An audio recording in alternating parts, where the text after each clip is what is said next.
Someone asking me what I would tell someone in their darkest moment if I only had 1 minute. And I thought about it because I've been there. My mom gathered the family in tears asking if I realized that people would be sad if I died in an early age. I was 27 years old, body shutting down, addicted to drugs.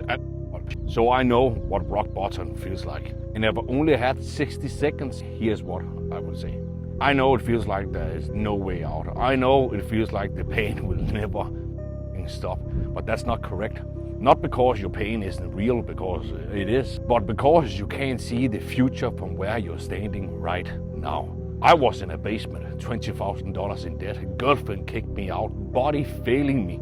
I thought that was it, but it wasn't, because within 2 years, I became a millionaire. I bought my dad a house before he died, and his last words to me were, before he passed away, "I'm proud of you, son." I would have missed that if I gave up.